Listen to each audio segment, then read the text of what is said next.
गौसे आदम ने ये मकाम हासिल कैसे किया? पूरी जिंदगी रब के फरामीन पर अमल करके उन फरामीन को आगे पहुंचाकर उन्होंने ये मकाम हासिल किया है। उन्होंने बैक वक्त रब की अताअत भी की और शैतान को शिकस्त भी दी।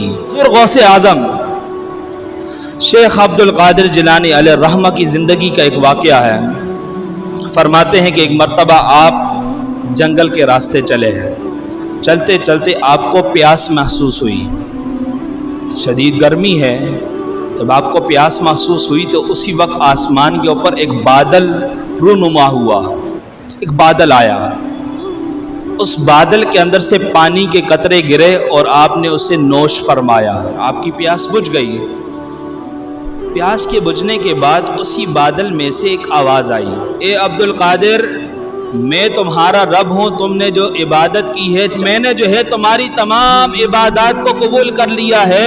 अब तुम्हें इबादत करने की ज़रूरत नहीं, चाहे तो तुम इबादत करो, चाहे तो तुम ना करो, मैंने तुम्हारी इबादत को कबूल कर लिया है। अब तुम्हारी बख्शिश हो गई है, तुम्हें इबादत करने की ज़रूरत नहीं है, चाहे करो चाहे न करो। लेकिन ये हुक्म मेरे और आपके लिए आता, मैं और आप तो शुक्र करते हैं कि भाई मज़े हो गए, अब तो आज के बाद नमाज़ पढ़नी ही नहीं पड़ेगी। ऐसी बात है या नहीं है?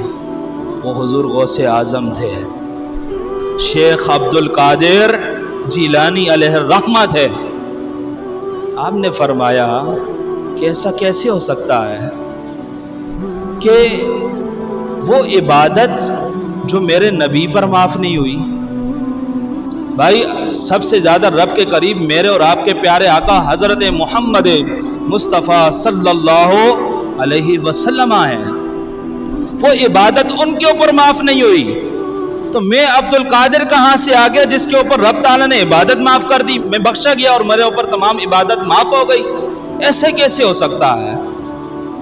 फरमाते आपने पढ़ा, आऊज़ु बिल्लाहि मिनश शैतानिर लईनिर रजीम, मैं अल्लाह की पनाह मांगता हूँ शैतान मरदूद के शर से। आपने जब ये पढ़ा ना तो वो बादल छट गया और शैतान सामने सूरत में आ गया और उस वक्त आकर कहा कि अब्दुल कादिर तू तो मेरे वार से बच गया। ये शैतान का हरबा था।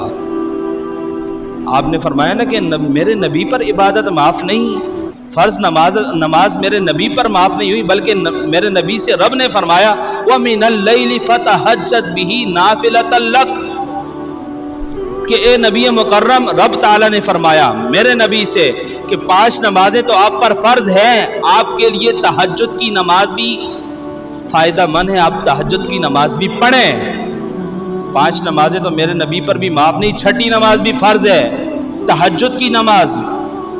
तो जब आपने आउज़ुबिल्लाह पढ़ा ना तो शैतान सामने सूरत में आ गया। पहला हरबा इस्तेमाल किए ताकि आपको गुमराह कर सके, आपको रब के रास्ते से दूर कर सके।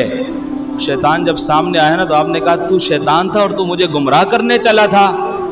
उस शैतान ने कहा कि अब्दुल कादिर, इस हरबे से मैंने 300 औलिया को गुमराह किया है। कितने? 300 औलिया को इस हरबे से गुमराह किया है। लेकिन आप तो कमाल है कि आपको जो है गुमराह नहीं कर सका। फिर अब उसने जो है दूसरा जुमला कहा, ए अब्दुल कादिर, तुम्हारे पास इल्म है, तुम्हें तुम्हारे इल्म ने बचा लिया। क्या फरमाया? ए अब्दुल कादिर, तुम्हें तुम्हारे इल्म ने बचा लिया। हुज़ूर गौसे आज़म ने फरमाया कि जाते जाते फिर गुमराह करना चाहता है। पहला हरबा तुम्हारा नाकाम हुआ, दूसरा हरबा इस्तेमाल करना चाहता है। ये है अल्लाह के वली जो शैतान के हर हरबे को जानते हैं। फरमाया कि मुझे मेरे इल्म ने नहीं बचाया, मुझे मेरे रब के फजल ने बचाया है। तू मेरे ज़हन के अंदर ये इल्म की बात लाकर रब के फजल को दूर करना चाहता है। मुझे मेरे इल्म के ऊपर कोई मान नहीं है, मुझे मेरे रब के फजल पर मान है कि उस रब ने मुझे गुमराह होने से बचाया है। मेरे दोस्तों, शैतान के वारों को औलिया समझते हैं। यह है हुज़ूर गौसे आज़म का मकाम। इसीलिए मेरे और आपके लिए ये पैगाम है, अगर हमने अमल करना है ना तो इन बुज़ुर्गों की तारीख़ पढ़ें, इन बुज़ुर्गों की ज़िंदगियाँ पढ़ें, انہوں نے کیا عمل کیا، ہمیں وہ عمل کرنے کی ضرورت ہے۔ انہوں نے زندگی کس طریقے سے گزاری، ہمیں اس طرح زندگی گزارنے کی ضرورت ہے۔